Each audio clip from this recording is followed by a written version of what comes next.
PG podcast, but then Devin just kept on dropping shits and fucks, and I'm just trying to figure out what's in her mouth. I just want to see him interview Francesco Accoli. Oh, he's a good human being, is what he would say about himself, I'm sure. Who's hosting this thing? Take charge, Kevin, would you? Jesus. First time we ever met those guys. That was the major drunken pub argument. I think you guys are the worst. I'm gonna have to probably watch some Canucks hockey, unfortunately. Just making friends left, right, and center, and probably some enemies as well. Tell him to shut up. He needs to hear that every once in a while. Off to a good start. All right. We are live. It's okay to talk when it goes live. Hello, everyone. Welcome to the Hockey Podcast. You can, of course, follow us on Twitter at podcast_hockey, Facebook.com, the Hockey Podcast, YouTube.com, the Hockey Podcast, where we are at 100, and John Tonelli of the subscribers. John Tonelli, of course, wearing number 27 for the New York Islanders. Also very much a connection, of course, former Calgary Flame, and he played his final season with the Quebec Nordiques, formerly of the eliminated Colorado Avalanche, by the Vegas Golden Knights, who play tomorrow. So see, we connected that all together. And of course, you can subscribe to the audio shortly after the podcast is done. We say hello to Chris. Hello, Chris. How are you? hello. I'm well. How about you? I'm good. It is raining like cats and dogs here. So I know Tyler is not here because he's golfing, but if it's raining up north the way it is here, I'm not sure what that man is dedicated to the game of golf then. Well, I will tell you, it is blue skies and sunshine here in Calgary, so I'm not complaining. Fair enough. Devin, what's going on? Not much, man. Bit of a hectic week the past 2 weeks for me, so hopefully everything kind of slows down a little bit on my personal side. But otherwise, it's sunny today, and if there's anything I wanted to do today, it would be go golfing, but I can't. So I'm here with you guys. I'm so glad that we're the 903rd option of you that you have. I'm just so touched. Sean, where are we in the importance of your life? Well, you're slightly behind the move that I'm currently trying to organize through, and but the good thing is I'm starting to feel a little bit better after getting my second vaccine on Friday. So I was able to power through doing a whack ton of packing yesterday, and ready to sort of talk some hockey now and then relax out in the what's supposed to be like, I think, 29 degrees here in Calgary today. So let's go. Yes. As we are starting here, we're about an hour away from, after 2 days of no hockey, the Final Four, the New York Islanders and Tampa Bay Lightning, are playing for the Prince of Wales Trophy, which we assumed was not coming back, but is coming back. So I guess maybe we start there. Let's start there. We'll start with Devin. What are you looking forward to in this series? Man, it's high octane offense from the Bolts and some really good defense from the Isles. I do think that it might get to a bit of a track meet here and there throughout the first couple of games, just because of the intensity and where everything kind of stands with both of these franchises. You have one that is trying to repeat here with the Lightning, and you have a Islanders club who wants to get to the finals for the first time in a very long time. So I think the coaching matchup of Cooper versus Trotz is going to be very intriguing, and Varlamov isn't as good as Vasilevsky, but I'm really looking forward to see if Varlamov can match Vasilevsky's energy and tenacity, really. I'm very much looking forward to watching them play today for sure. Good. If you have any comments, of course, feel free to add that in. Chris, what are you looking forward to? Yeah, a little more surface level than Devin's take, but if anything, last year, the Eastern Conference Final, the fact that it's a rematch, we're in for a doozy because that was some entertaining hockey last year. So I'm looking forward to it. It's going to be some high octane, some entertaining end-to-end hockey. Sean? I actually don't think it's going to be as high octane as people think. You look at what Tampa had to do to win last year. They had to get a little bit more physical, a little bit more meaner, better structured, better defensively, so that they could get through the playoffs. And I think that's what they're going to have to play to beat the Islanders, who are just that. And I'm going to find that just as entertaining as the end-to-end high-flying offense that we can see from Tampa. But we're also looking at in terms of offense, we're looking at Colorado was goals for per 60 in these playoffs, was the most with 3.78. Then in the next two are Tampa and the Islanders at 3.39 and 3.33. Like they're both very potent offenses, but they're both very structured, defensively sound teams with good goaltending. So I think it's going to be a little more of a slugfest as opposed to a track meet. This is one of those series. I think that it's whoever is dictating, I think obviously will win. I think Tampa's power play is dynamic, and that has to be the Islanders can't and won't take unnecessary penalties. That they have to be New York Saints. Yeah. And then I'll get to that chat in a second here. But for the Islanders, I mean, when I did the Conn Smythe video, it was actually really hard for me to figure out who I would actually vote for a Conn Smythe, because each game, each series, they find someone different to win. But, you had Brock Nelson score series-winning goals. You got Anthony Beauvillier. They used two goalies.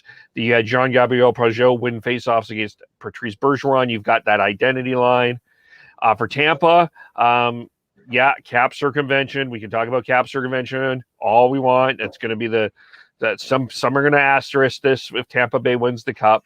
But they have a deadly power play but they have that combination of that power play offense with that defense, and they have guys that could score goals at opportune times, like Braden Point. Don't knock out Alex Killorn and that defense. Mikhail Sergachev, which would be a top 2-4 defenseman in most teams, is a number 5-6 in Tampa Bay.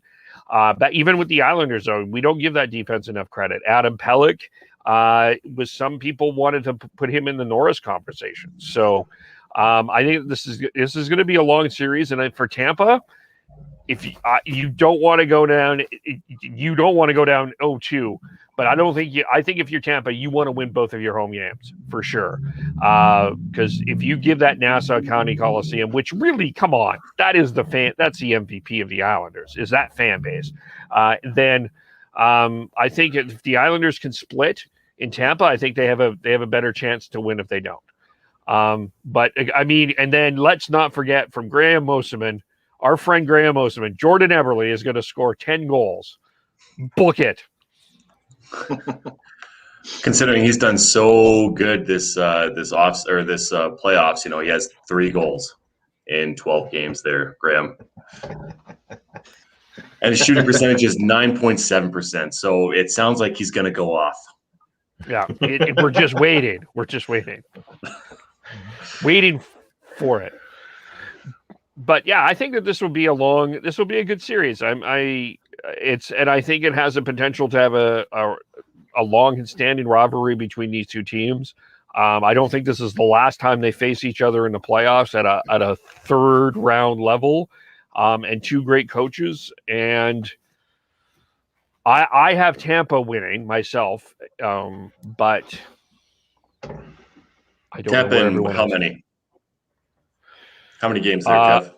I think this goes 6. Nice. I think the Islanders are going to win. I'm sick and tired of Tampa, and I think that's more so thinking with my heart than my head. But I'm going to stick to it, and I'm going to say the Islanders in 7. I think that they will be able to shut down those top lines over there in Tampa Bay. I think Varlamov is going to be outstanding, and Vasilevsky is going to shit an egg. Whoa. Okay. That's a call. Chris? I'm going to say Tampa in 7. It's going to go to the distance, but Tampa is just too strong offensively, in my opinion. I've got the Islanders in 6. I think that their structure, their defense, and their physicality, I think will wear down the Lightning this year. And I think that with the fans in Nassau, I think that's going to be a big difference. They're going to be able to feed off that energy on their home games and capitalize there. So I think this is the Islanders' year. Honestly, is where I'm at. Yeah, that's fair. It's fair that we're split because I think that these are two very evenly matched teams. I've said it before. I think the Islanders are starting to develop that blueprint that a lot of other teams and a certain team that Devin and I maybe follow a little bit more closely, I think is trying to develop a little bit more of that identity. They are becoming a blueprint of what it takes to win in the National Hockey League. So that it's going to be fun series for sure, and we'll be on top of it here. So subscribe, like, share, etc., etc., etc. And who knows, when Jordan Eberle scores 10 goals in one game, we'll invite Graham Mosiman on to give an instant reaction to see how right he was.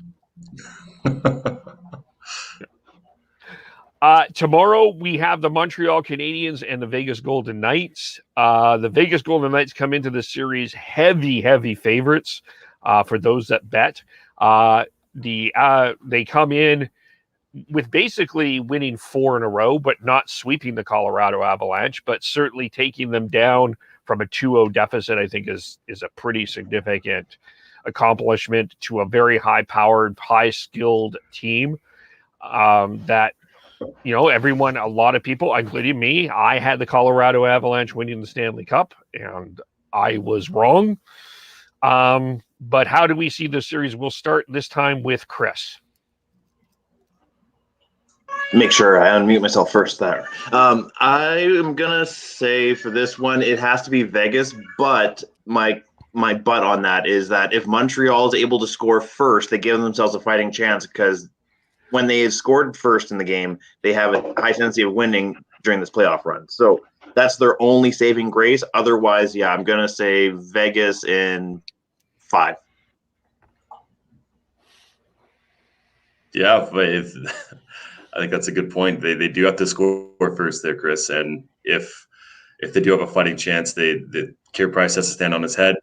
Their defense has to be unbelievable, and their offense has to be unbelievable. The team in general just has to play out of their mind, and they could completely, knock everybody's socks off with the predictions and come out flying. But I just think that the fans that are in Vegas, how good Vegas is, I just don't see them that they're going to be able to do it. If they have a fighting chance, then they have to win at least one of the first 2 games down there at in Vegas. So I personally, I have Vegas in 6. I think that Montreal is going to be able to get a 2. So, but crazier things have happened, right? And so like predicting all this stuff is hard. And I want to cheer for the underdog, I really do, but man, I do not want to see Montreal get another cup. I really think Vegas. This is Vegas. And it's not close. As much as fun as this run has been for Montreal, and everything they do well, that's Vegas does better. They're very much similar teams in terms of how they're built. They're very strong down on the wings with big physical players. Their center depth is they've got players who've stepped up and outplayed their cap hits and outplayed what your expectations. They both have strong, big, strong defense, and they've both gotten very good goaltending. But when I look at that, one of the things that both Vegas and Montreal have been able to exploit is being able to dump the puck in and forecheck hard and create turnovers and create havoc for the opposing defense. But they both know how to break that. So I think it's when I look at that and I look at how 5-on-5 is where playoffs are usually won and lost. I give the edge to Vegas, and you've got two very, very strong lines, and you've got the misfit line and with Carlson centering Marchessault and Smith, and then you've got Mark Stone and Max Pacioretty on another line there with Chandler Stevenson as the center, and talk about someone who's outplayed expectations and everything. I thought he'd be their third line center this year with Cody Glass stepping into that into a top six role, but Chandler Stevenson's taken that opportunity and run with it, and he's looked really good. And then they also have the experience is pretty even on both sides. Pietrangelo won a couple of years ago. Alec Martinez has won a cup. Marc-Andre Fleury's won a cup. And then out on Montreal side, you got Corey Perry, Eric Stahl. Shea Weber's been around the block, even though he hasn't won a cup. Joel Edmondson was part of the St. Louis when they won the cup. But I really look at that, and it's just literally it's Montreal, and everything they do well, Vegas does better. So yeah, I have to go with Vegas, and I think it's gonna. I think Montreal will be lucky to get 2 games, so I'm picking 5. Wow. Okay, so I'm the one with the hot take. I think this surprise. I think this is going 7. First, one thing that needs to happen if the Canadiens are going to do anything in this series, Josh Anderson has to step up. He's been far too quiet in this series, and he needs game 1. He needs to put himself. If I'm the Canadiens, I tell him you need to get into Ryan Reeves' face as soon as possible, and you need to tell him to fuck right off. Love it. Right. That is it. And if he's able to do it, I think the Canadiens can push back. And here's the other thing that I think this is a very interesting individual goaltending matchup between Carey Price and Marc-Andre Fleury. And don't think for a second that this is not for Carey Price, that this is not about an opportunity to start for Canada in the Olympics. He has another level of motivation here that I think is just fascinating to me. And you talk about Chandler Stevenson. I think there's Nick Suzuki has been a quiet revelation. Cole Caulfield coming into the lineup has provided a spark. I think the miss of Jeff Petrie is going to be hard in the first game. Hopefully he doesn't miss longer. But I really think the Canadiens can take the Golden Knights to the limit. And here's the other thing with the Golden Knights is they have, against really strong goaltending, Thatcher Demko, Cam Talbot, they've had trouble putting the puck in the net when they needed to. So, I mean, yes, they did the killer instinct here against the Colorado Avalanche, but they don't put teams away easily. And I think they're going to let the Canadiens hang around a little longer than they should. And this is going to go 7 games. I am picking Vegas ultimately, but this will go 7 games. I think one thing we need to remember too is how long has Montreal been off for? Almost a week. There's the rust that we saw with the Winnipeg Jets for sure. But that Montreal's not coming in. I maybe the one difference here is Winnipeg came in a little bit more cocky, and I don't know if Montreal is going to come in as cocky. That might be it may be a change in approach there. Who knows? Yeah, maybe. I just want to touch on the Anderson and Reeves fight or potential, matchup here. who thinks like when you think of Ryan Reeves, you think of a massive human being. You do. He has a big presence to him. He's only 6'2", surprisingly enough. I always thought that he was about 6'3", 6'4", a bit bigger, but he's 6'2", 225. Josh Anderson is 6'3", 226. So I like that. That's not out of the realm of possibility, Kev. I love that take. I love it. That if Montreal does have a chance here, that everybody has to play their role. Everybody has to understand what their role is and how to execute it. And that is Josh Anderson's role, to get in his grill. The only difference is that Josh Anderson is a top 6 player and Ryan Reeves is a 4th liner. So that's where. He doesn't have to goon, but it's just establish yourself as we're the ones that we're not going to be bullied here. Which I think happened to Colorado a little bit in Vegas. After Colorado tied the game at 2, Vegas started throwing their weight around, and I don't think Colorado was able to respond. And I think Montreal can push back a little bit more than that. They have a chance. Well, they do. I mean, Joel Armia or Noel Armia, he's a big body too that can throw his weight around. So I think the only thing you don't want to get into is if you're Ryan Reeves, that's probably what you'll want. You probably want a Josh Anderson to come and play that game with them, so he can potentially get Josh off his game. But I think Josh has a little bit of Jerome McGinley in him, that once push comes to shove, once you poke the bear, then that's where he comes alive. So it's going to be very intriguing to watch that matchup if it does happen. And you do expect, and I would expect that to be the case, that they would be at each other's throats at some point here. Yeah. It definitely is an interesting misconception, though, about Reeves' size, because, like you said, I thought he was probably on the same scale as a Bufflin. But the fact that he's only 6'2" and 220-ish, that I thought he was bigger than that. Yeah. The thing with that is, I think it'd be much better off for Josh Anderson just to play his game and to be physical. Use Ryan Reeves as motivation to go off and go down and punish Vegas players. If he punishes Ryan Reeves with a big hit, great. If he punishes Marchessault or Smith or Stone with big hits, that's even better. That's actually more effective in his role than going after a Ryan Reeves. Yeah. Well, the problem with that, though, is that he hasn't seen. We haven't seen that from Anderson, at all. I haven't noticed him. He hasn't been throwing his weight around like he should.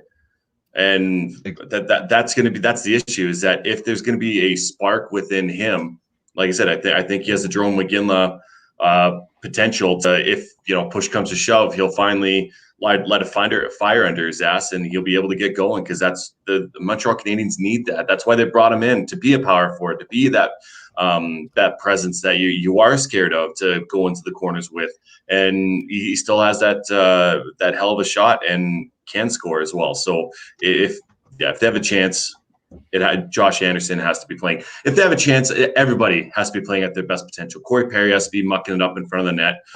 Shea Weber has to be clapping shots left, right, and center and getting people out of the way. Otherwise, maybe try and injure somebody within that shot if he's willing and wanting to, because he can. And that's a nastiness that Montreal needs to bring to the table in order for them to move on or even have a chance within this lineup. And once again, Carey Price just needs to keep on rolling the way he is too, because if he falls off the map, you're relying on Jake Allen, the basket case that is himself. He's not mentally strong enough, I don't think, to carry the Montreal Canadiens. So Carey Price has to be that good of a goaltender. Yeah, it will be fun. Our poll question, I put up the poll, and unless Sean, do you have it? I can pull it up. I got it if you don't. Oh. It is, give me a quick second here as I Ron McLean myself through this. Kevin Oleneking this? Yeah, actually, maybe that's better. But it was tied just a couple minutes ago. Bolts Golden Knights leading with 38. Isles Golden Knights 34. Habs Isles 23%. Habs Bolts 3.8. Watch it be Habs Bolts and make us all look like fools.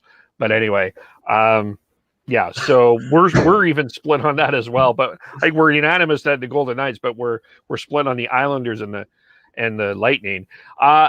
The other one I wondered about, of course, is who would you rather have as your Canadian starting goaltender, assuming it is Carey Price or Marc-Andre Fleury? Which would you rather have as your starting goaltender for the Canadian Olympic team? Carey Price. I think that he's more consistent within his work. Which is kind of crazy to say because he has had his struggles, but instantly that's what I think about. It's just the consistency and but you know, on the other side, yeah, you have Marc-Andre Fleury. I'd say 51% for me. Well, there's the poll. 51% for me for Carey Price and 49 to Marc-Andre Fleury. I don't think you can go wrong with either, realistically, but I just think that if shit does go south for either one of those goalies, I'd say that Carey Price has a better mental attitude towards the game than Marc-Andre Fleury does. I'd have to agree for the most part. Like Flower makes a strong argument for the number one spot, but I would say Price edges him out just by a little bit. So yeah, I'm pretty much in agreement with Devin there. Smart man. I've got Price, and it's nothing against Fleury. It's not even close to me. If you're giving me an option to win one game, and that's what the Olympics are. Like once you get through the round robin, it's single elimination. I want Carey Price, and it's nothing against Fleury. It's just Devin mentioned it. His mental game. He just has it, and he's had a couple bad seasons. But you saw last year when he's rested. I don't think even now, I mean, in his older side of his career, I don't think there's a better goaltender, especially amongst Canadian goaltenders, in terms of knowing the pressure and not letting it bother him, and being able to rise up to playing in the moment. And so for me, it's not even close. It's Carey Price. It's Price for me too. Probably maybe a little bit closer, but because I do think Fleury gives a different attitude, but I would go with Carey Price here. One more thing on this series. I didn't realize this until I listened to 31 Thoughts this week. Did you know that this is Pete DeBoer's third conference final in 4 years? Damn. And he's been to the Stanley Cup final twice with New Jersey and San Jose. I think he might be an underrated coach. I forgot. I should have put him in that. Who we have in the Canadian coach, because I think he legitimately should be considered. Yeah, I would argue that he's probably an underrated name as far as the coaching elite goes. Well, even if he's not realistically, he probably wouldn't be a head coach for Team Canada, but he would definitely be an assistant or associate or whatever, verbiage you want to use within that, because that it really doesn't matter. You have a bunch of head coaches on the same coaching staff. You're going to collaborate whichever way you want to collaborate. So yeah, that's a great point there, Kev. Realistically, I think 3 out of the 4 head coaches in these series are going to be a part of the Canadian coaching staff for the Olympics. How do you see Dominic Ducharme being a part of the staff? I'm curious. 3 out of the 4? I'm just kidding. I'm kidding. Humor. All right. A battle of the jokesters over here. Yeah. No one likes it. Whenever Sean makes a joke, Kevin's like, no. Whenever Sean makes a joke, Kevin, or vice versa. It's funny. Everyone knows who's funny here. It's funny. We're having fun. It's damn fun we're having here. Damn it. We're having fun. I should clip that. Anyway, anything else on these 2 series before we move on? I think we're good. Yeah. All right. We'll be doing. I'm not sure how that. I think we'll be doing recaps after the Habs Golden Knights series. After that, we'll be kind of taking it from there going forward. But keep an eye out on our Twitter account for schedule and stuff like that. I haven't figured everything out yet.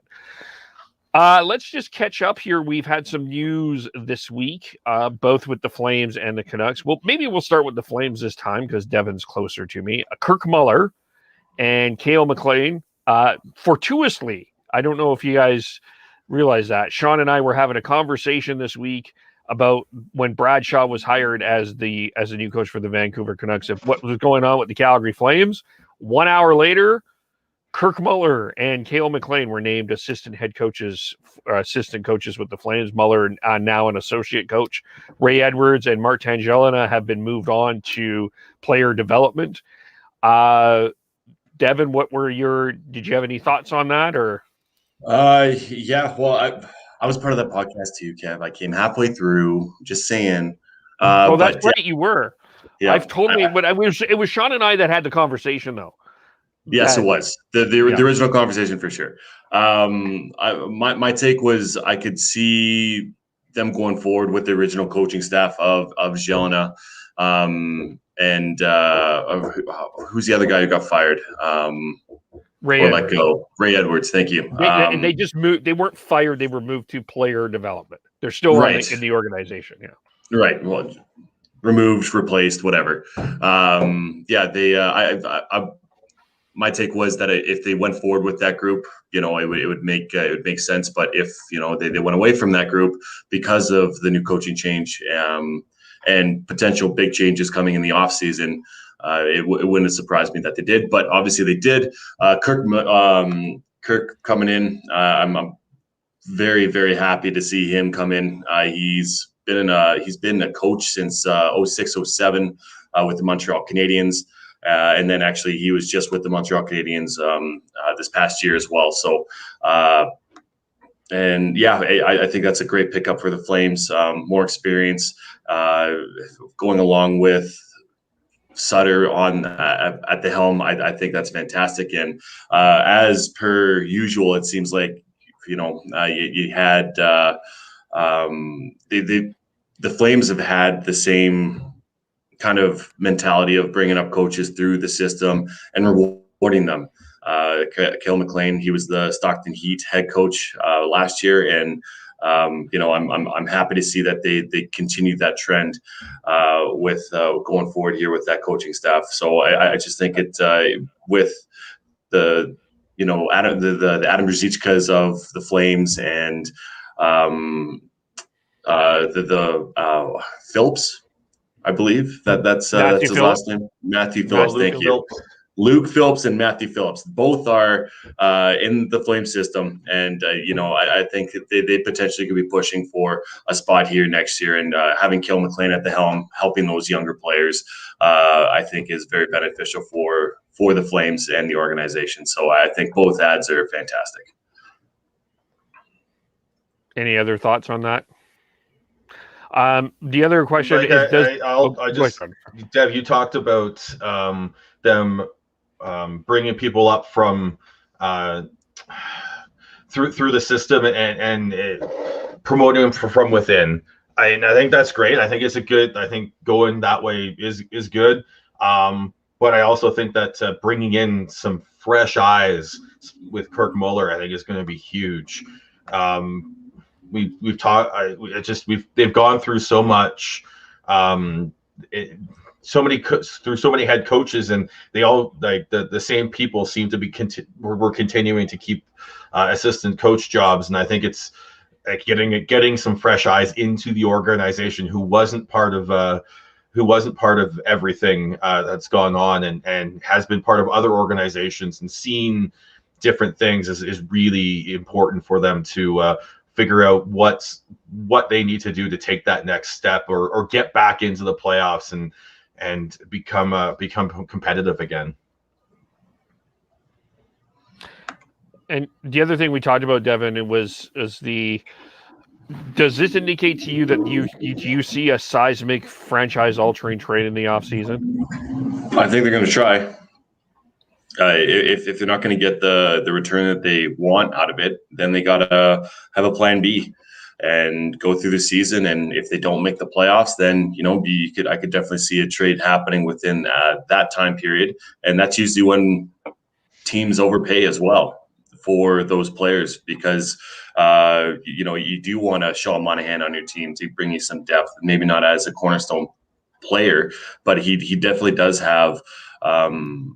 We all know he has the nose for the net, and he can score when he wants to within 6 feet in front of that net. Otherwise, it's hard for him to keep up with the play because of his foot speed and score. But what you want to get at the deadline is players that can complement your team to push you to the next tier of teams and potentially push you from the first round on to the Stanley Cup Finals. So I just think that if they don't do it during this offseason, then at that point, depending where they are in the standings, they'll pull the trigger on something. But I just think that saying yes or no to that is hard, because we don't know what offers are out there and what potentially could happen. And I think it'd be a mistake to undervalue those players in just making a trade for trade's sake. Is there anyone on this organization right now that you would view as a air quote unquote untouchable? Is there someone that's like, no, I wouldn't move him? Man, like let's say you found out that Jack Eichel was coming to Calgary, as an example. Yeah. I would assume that Tkachuk and potentially Elias Lindholm would be going back the other way, along with a Valimaki, or potentially Connor Zary. I don't know. There's so many different different ways you could really go with that trade. I just think that as far as untouchables go, I think Markstrom is untouchable. I think with the potential of a Dustin Wolf within the organization, who's highly touted.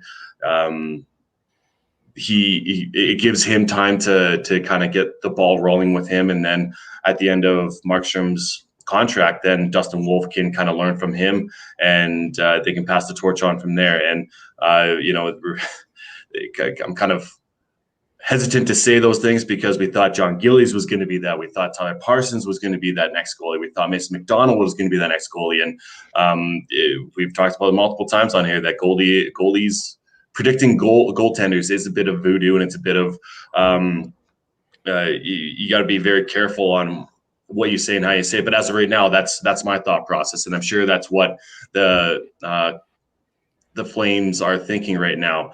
Outside of Markstrom, I potentially think anybody else is on the table. I'm worried that if Tkachuk stays, that he will still have that kind of black cloud over him a little bit of the organization telling him, or whoever telling him to stop doing what has made him successful, which is be a pest, which is scrum it up in the corners, which is he was kind of having a little bit of a spike here at the end of the regular season, but that's at a point where it doesn't matter then. It's the Joel Colburn effect for those Flames fans out there. When he was going up for arbitration at the end of his career here in Calgary, Calgary Flames just walked away from him because he was going to be too expensive because of how many goals he scored when it didn't matter. So you got to be careful within reading whether or not this Matthew Tkachuk will come back to his form. I really hope he does, but if they don't think that he will, then yeah, trading him for and pieces for a Jack Eichel or for another player is very beneficial. And it's not like his value has gone down within this past year of the way that he's come about playing after the Jake Muzzin incident. So I don't think there's anybody who's really untouchable other than Markstrom. And potentially, if Mark Giordano is going to be moved or is going to be taken in the expansion draft, then you need to have leadership within that room, which is Milan Lucic, which is Chris Tanev. So it really depends. If you move away from somebody, make sure you don't move potential good locker room players to subsidize within that as well. So it's so fluid and it's so hard to really say. But yeah, I just think overall, Markstrom and potentially Chris Tanev, if Gio moves on, are very much non-touchable or untouchables within this organization. Fair. And then with the Canucks, I don't disagree with you. I think we were on the same page when we had that discussion as well. So, but from the Canucks perspective, Chris Bradshaw came in, Ian Clark remains. Get your thoughts on that. Fair enough. Yeah, as far as keeping Ian Clark, I think that's a huge win. I think a lot of Canucks fans were kind of sweating it out for that last week or so, whether he was actually going to stay or not, because just like with Green, like the negotiations went way later than anyone thought. And yeah, I'm just happy that he's still here. As far as bringing in Shaw, I don't know a whole lot about him, but as far as like what Devin said, as far as like a fresh set of eyes, or what was that shot? I can't remember. But yeah, just a fresh set of eyes to bring in a new perspective to kind of switch things up and evolve the line of thinking that the coaching staff has. I think that's going to be beneficial, and obviously has a good track record under Torts, and then I think it was like a decade with the Blues as well. So I think it's a good move. Yeah, the fresh eyes is huge, and for both the Flames and the Canucks. The one thing I look at, and it looks like they brought in Bradshaw to be part of helping the forwards. I think he's going to work with Jason King, and they're going to be sort of working together to help make the forwards a little bit more better defensively, but also to bring a different outlook on how you attack as a forward. Just because you're a forward doesn't mean you're going to be a good forwards coach. I think having someone who's been more of a defensive-minded player, coach and player in his career, I think is a good outside-of-the-box thinking here for Travis Green and the Canucks, because sometimes you just need to understand how you defend before you understand how to attack. So I think that's going to be very. I really hope we see, and I do think we're going to see a different level of defensive-minded and detail-oriented play from players like, not only on the blue line with Quinn Hughes, and don't underestimate what Jack Rathbone can do with Bradshaw, can do with Jack Rathbone, but up front as well, you've got JT Miller and Bo Horvat, who both pride themselves on being sort of 200-foot players, let alone Pettersson is someone who has talked the good talk about being a responsibly defensive player. And then we've got the talk of what Podkolzin could be, maybe not this upcoming season, but going forwards, in terms of being a 200-foot all situations forward that you can rely on, whether it's power play, penalty kill, it's to start the game, to end the game when you're down or when you're up. I think that's the next step that this young Canucks group needs to take, is to be more responsible defensively, be more structured in their play, and be able to continue to be offensively potent while doing that. You look at the playoffs, and you've got Vegas, all four of those teams. They're structured. They play good structured hockey. They're able to play strong defensively, but that doesn't come at the expense of offense. And we saw last summer in the bubble, the Canucks, when Markstrom went down and they had Demko, and Demko played fantastic, but they were just in a defensive shell. They couldn't score. So you need to find that you need to be able to play defensively, play strong defensively without losing the offense. And I think that's why Travis Green was looking for someone like Bradshaw to come in. There's an interesting comment from Parallax Prophecy, who's back. Hello, Parallax Prophecy. Long time no see. There's a good possibility most Canadian franchises see almost no change whatsoever, no matter how disappointed a season of fans are. I think that's probably I got to disagree with you, Parallax, once again. There's been a theme within the Flames organization for a very long time, and like as disappointing as this season has been, there's a bigger picture that has been rearing its ugly head within that organization, questioning whether or not Johnny Gaudreau and Monahan are able to take that next step and be the players that the Flames need them to be as cornerstone players. And so that trend has always been there within the past 5 years. So I as much as, you want to say, just on this season, it is disappointing for the majority of, 6 of the 7 Canadian teams. Sure, yeah, that's fair. But overall, man, there's definitely something brewing within Calgary that needs massive change. So it's bigger than this season has been.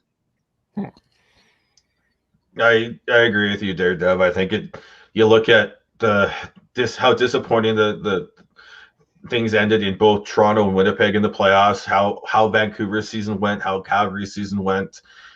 I really think that we're going to see all of them try to make moves. And I think we will see some fireworks.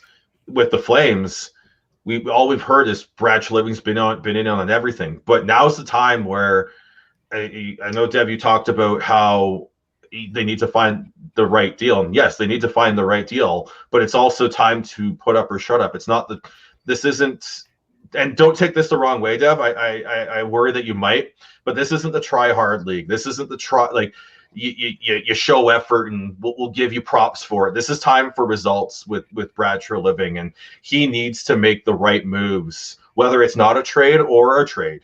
But whatever he does, it needs to be whatever the results of it has to see drastic improvement from this season.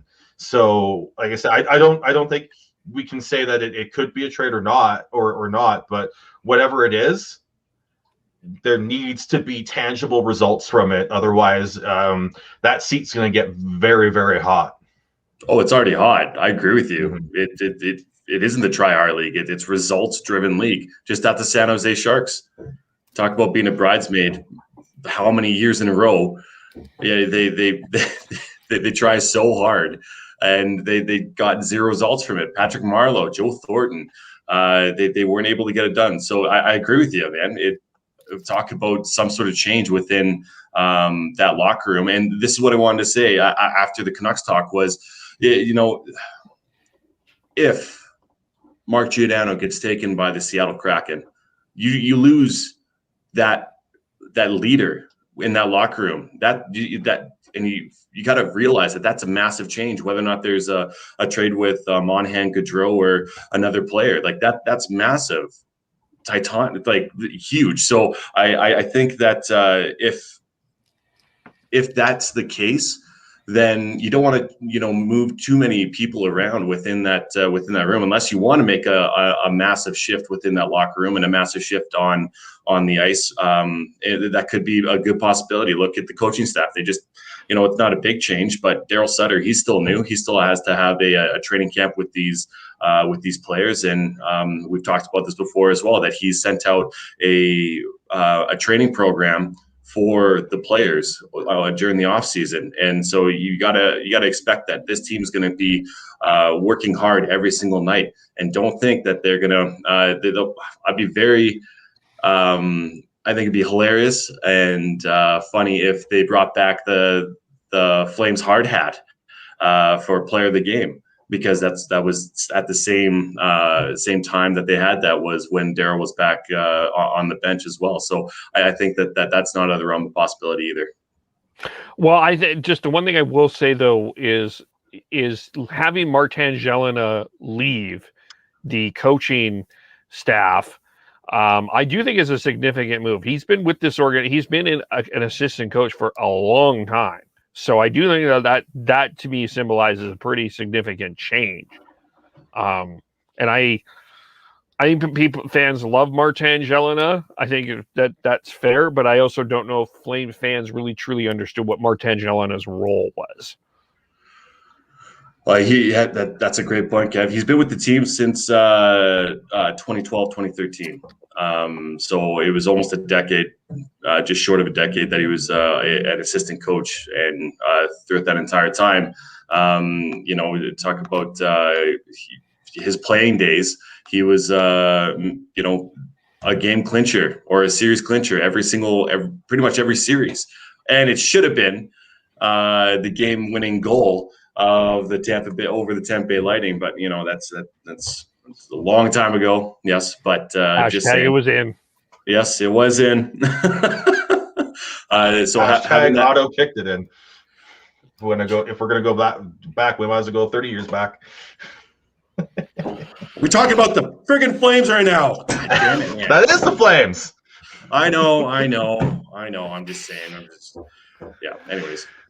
The other one I wanted to address here is this comment as well. Never heard of Lucic being a good locker room guy, but interesting. He was one of the better spots on the team this year. Anyway, we had Torrey Peterson on, I want to say last year, and it was clear that he was already being an influence on Dylan Dubé. So he's been a good locker, like, for what you want to criticize the Lucic contract, and you want to criticize Lucic on I think he was a pretty good forward, and as pig crap as that trade was for both teams, I still think the Flames got the better of the pig crap. I think they got the better meat for sure in that trade. We've rehashed that, but let alone Sam Bennett. Ask Sam Bennett how Lucic has been with as far as a mentor as well. So I don't think he's a detriment. I don't think he's a James Neal within a locker room of all the rumors. So I think that he has been a big influence on those younger players and the overall locker room. The issue with Lucic has nothing to do with his locker room and what he brings there. It's full cap. That's the only issue with Lucic. If he was making $2 million on the cap, then you'd be more than happy to let him run, let him go run this contract out till 2023 and go from there. But when he's making 5.25 on the Flames cap, it's just it's unfortunate that he just can't match that cap hit with the game he plays now. If the Flames decide that they're going to buy him out this offseason and he does become a free agent, I think that there's some contending teams that if you can get him at a cheap rate, that should consider bringing in Lucic. Absolutely. I will. Yeah. That's what I'll say. I just want to say, Dev, I know you keep trying to talk yourself into Giordano being an option for Seattle. Dude, I'm not the only one. There's people. Yeah, I think it's complete pie in the sky.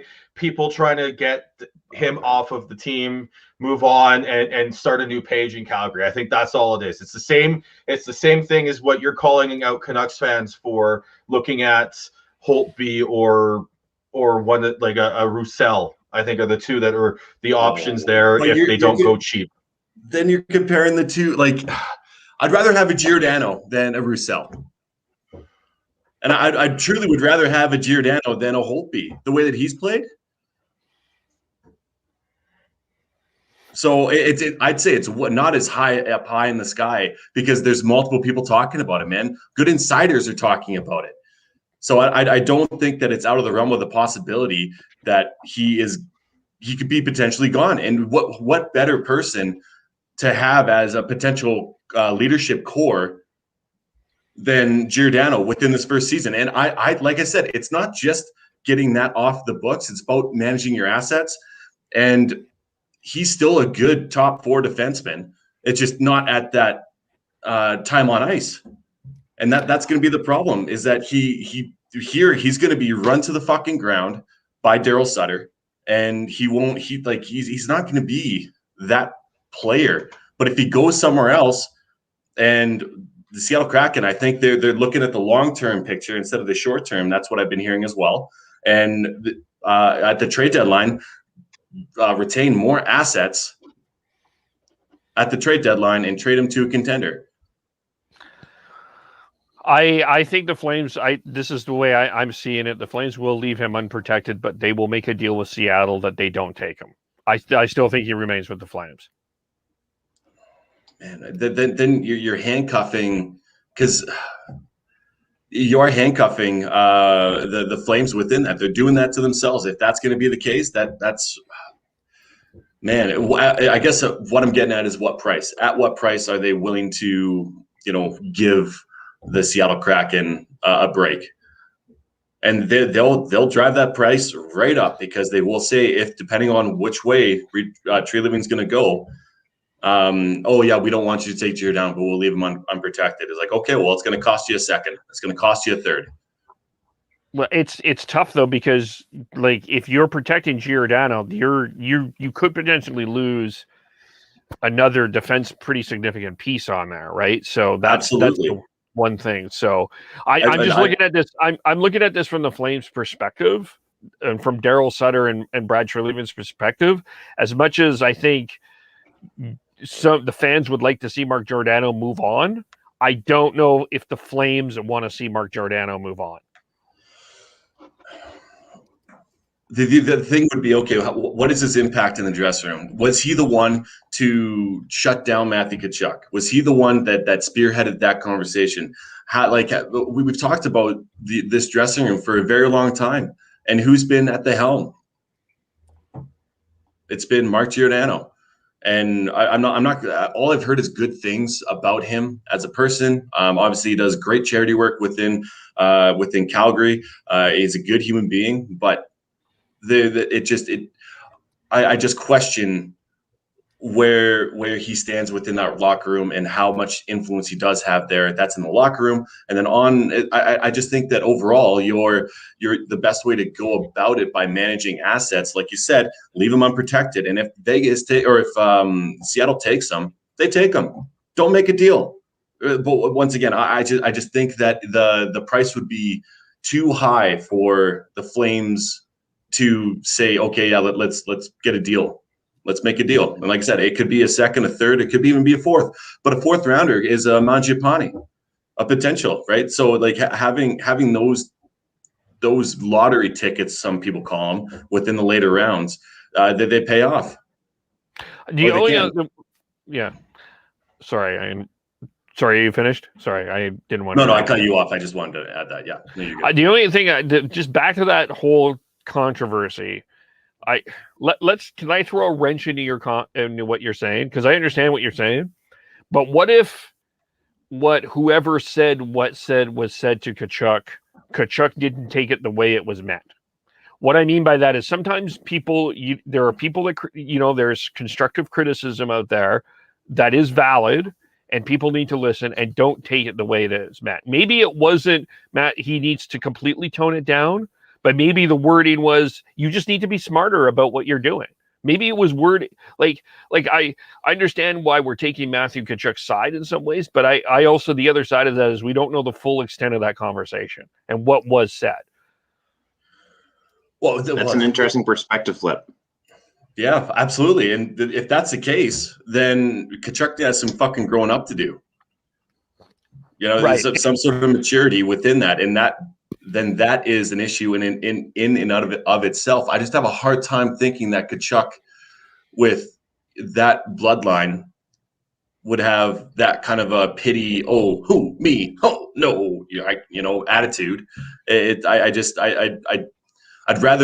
look at the percentages of that being a potential, and that definitely is for sure.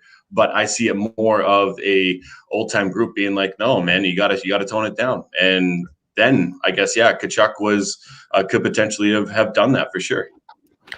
Yeah, it goes back to two things that were said in the offseason. Milan Lucic says that there's some people in this locker room that were more interested in individual stats than they were in team concept. And he said that was something that Lucic said.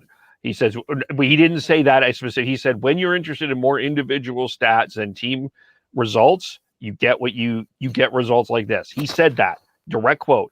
And Daryl Sutter also said that there was entitlement there's been a sense of entitlement in this locker room. Those were two things that were said at the closing and the closing media availability. So I guess my point is I like, as much as we want to love Matthew Tkachuk, I'm not saying it's him, but there's certainly some interesting alarm bells that are ringing to me within certain people. And yeah, if Tkachuk is the problem, then yeah, he needs to go. And you get a pretty good return, I would assume, out of that, because of his age, because of what he is and who he has been.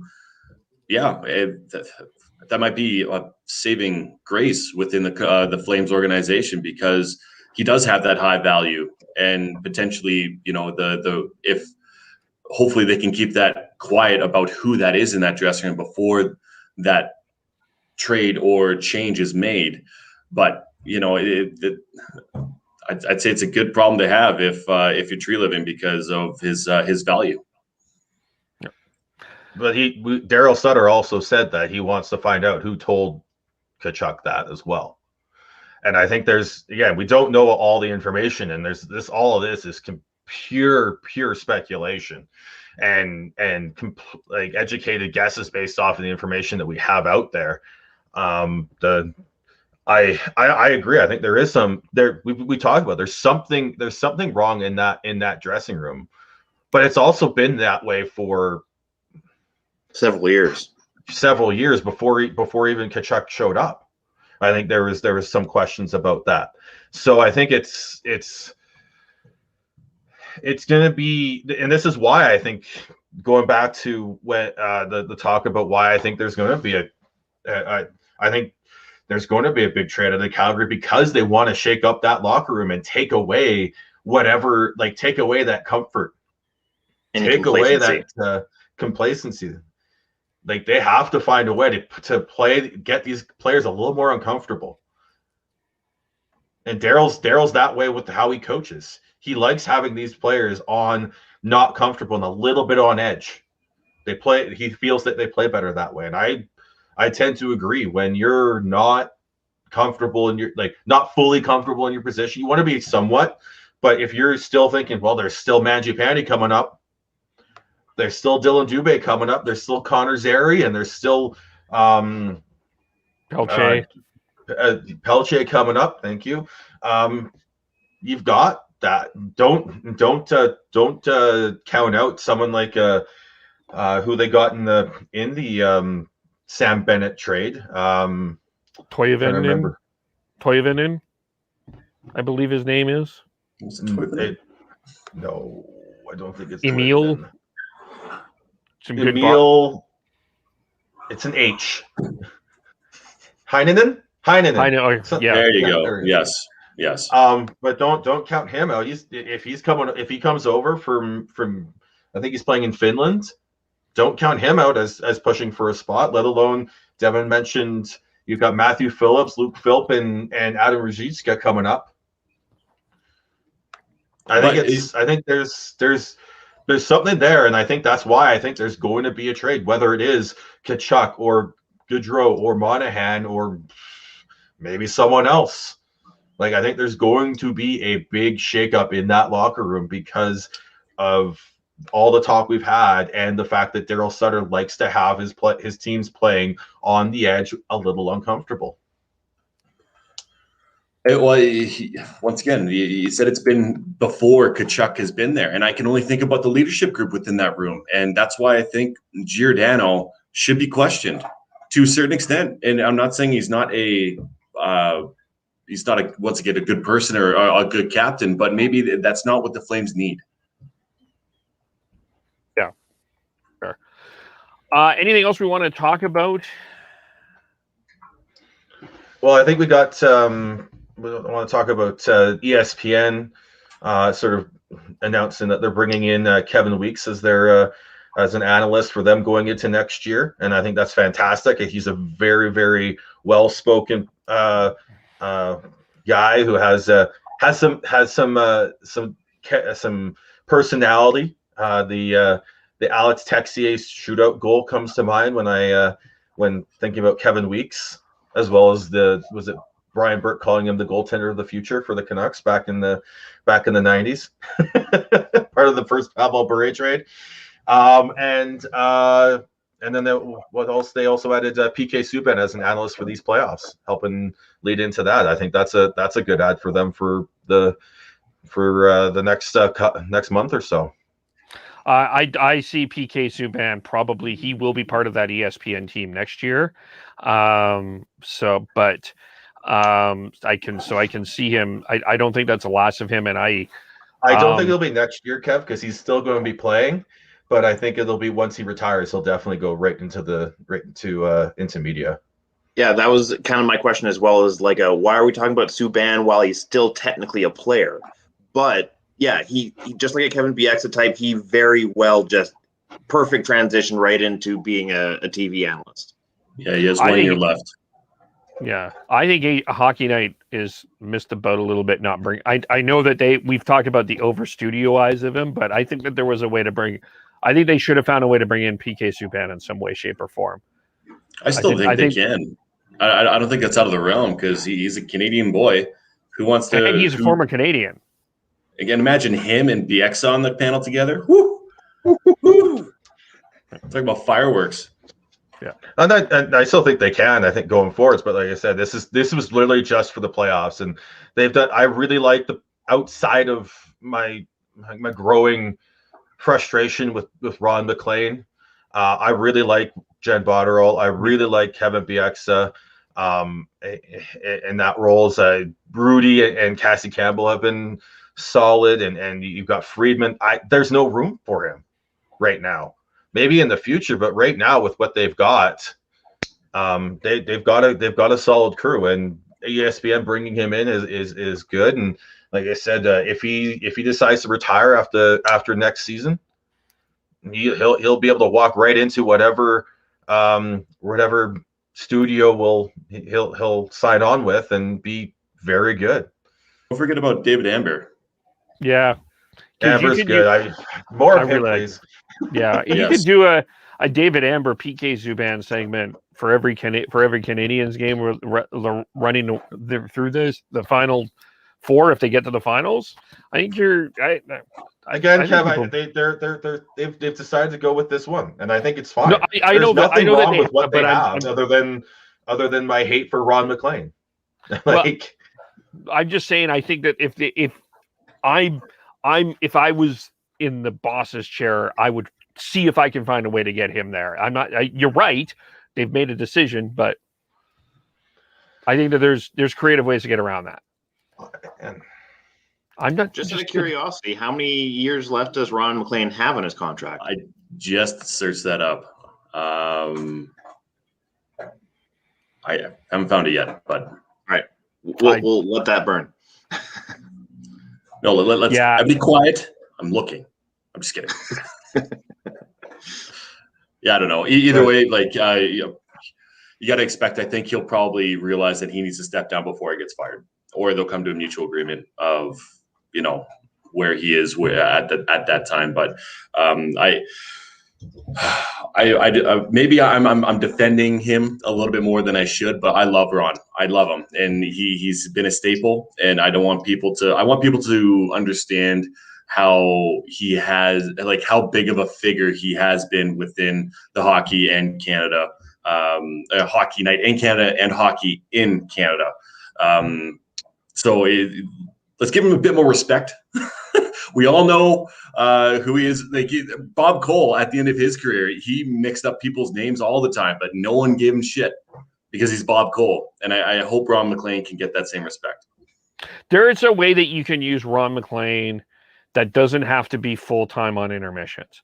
There's certainly some historical things that you can do with Ron McLean every once in a while. You can put him in special events, things like that. There is a place for Ron McLean. I just don't think it's every night. I would agree with that. As a full-time host, I feel like I don't want to use the term overstayed his welcome, but I feel like he could be better utilized. If you utilize him in smaller segments or just hometown hockey and stuff like that, that's where he'll excel. Whereas I feel like he's had too many foot and mouth moments in the past couple of seasons while hosting to kind of taint his overall legacy as being the host? The way I look at him right now, and the way the panel is right now, he's trying to catch up. He's just not quite where he needs to be in saying things, and he gets, as you said, foot and mouth, or just awkward. It just a lot of what he says comes across as awkward to me, and it's everyone's personal taste as well. So I know there's going to be people who like Ron, and there's people who absolutely disdain Ron for other reasons. But I think I really want to see them just get like a pure host, and I think that's something that Ron is not wired to do. He's also someone who wants to get his thoughts in and get his jabs in, and that's when he gets into trouble. And I think David Amber's really is well, like, should be the day in day out guy, in my opinion. And like I said, I agree with you what you said there, Dev. I think Ron is part of our history in hockey. Ron has been part of Hockey Night in Canada and hometown hockey and everything. There's a way to use him and give him his due, but he's just overused and over. I just feel like he's scrambling to try and keep up with the way the panel has gone over this past year, and it comes across as just awkward to me. But there is a way to use him and still allow him the creativity that he wants when he's on air, and what the stories he wants to tell. I think he's a storyteller. So having him at the very beginning, of montage of like painting a picture, if you will, I think that'd be perfect for him as far as, putting him in the right spot to succeed. And then maybe after the game, don't have him in the intermissions. Have David Amber in the intermissions doing that. But I think before and after the game would be perfect for him. And also 61 years old, he has, for at least 20 years in a row, with playoffs anyway, he's been every day. So to say that he has stumbles, probably because I wouldn't be surprised if there's a little bit more burnout than we talk about with him. He's been around. It's a lot of work, and he's been around for a long time. So I agree with what everybody is saying there. But. Yeah, I just wanted to add one last thing. As far as Sean's comment about like him being like a little playing catch up and being noticeably older than the rest of the panel, that sort of thing, there kind of is a certain level of like a how do you do fellow kids meme aspect in it.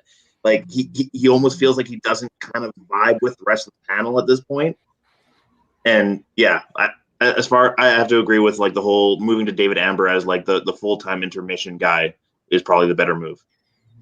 Yeah, you do have to have that chemistry for sure. I mean, I think that was a problem with Strompolopoulos when he took over for Hockey Night Canada, because he didn't have that chemistry with the rest of the crew, and it just seemed it was very awkward. So you do have to make sure there's some sort of cohesiveness between everybody and the way that it's presented. This will be hot take. You may be hot takey and pie in the sky, galaxy brainy, but I actually think Strombo would do very well with this panel.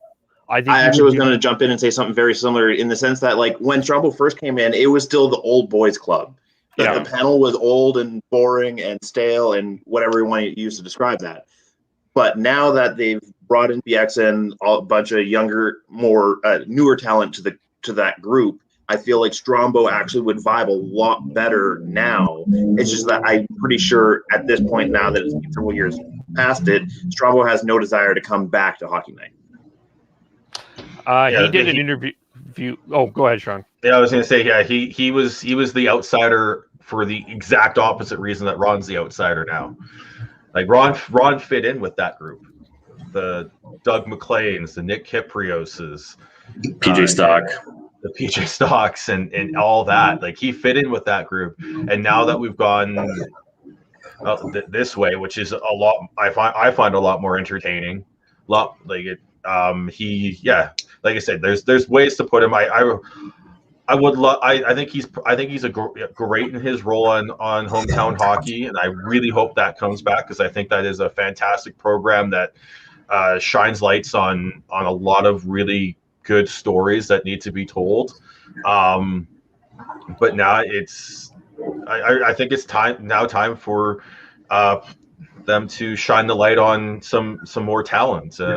David Amber, Carolyn Cameron, Jeff Merrick, I think all deserve to be given a shot and given more time on camera for the prime time and big matchups.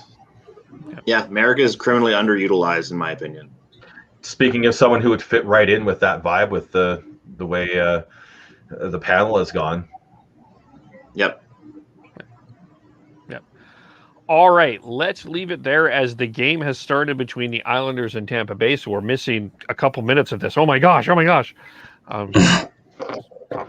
How do we follow everyone? I am Beardy Canuck 03 on Twitter. I am at Schneids on most social media. Follow me, Gordhouse09 on Twitter. I am KVOLE. I did a weekly article with the Dub Network, the last 5 draft picks of Kelowna Rockets, by the way. Check that out, dubnetwork.ca. Also did a video of the 4 teams Final Fours Conn Smythe candidates. You can check that out as well. We'll do more of those. So follow me, KVOLE. Oh, I forgot Tyler. Tyler's TNOBLE. God, Kevin, your name. Who's that? Tyler. Oh, he's still on here? We're Mittens. Yeah. That's okay. All right. Yeah. So, but he's TNOBLE. I am KVOLE. Podcast_hockey. Facebook.com, The Hockey Podcast. YouTube.com, The Hockey Podcast. We'll be back later this week to recap Vegas, Montreal, Game 1. And we'll have a couple other things coming out. So thanks, everyone. We will talk to you all very soon. Bye for now.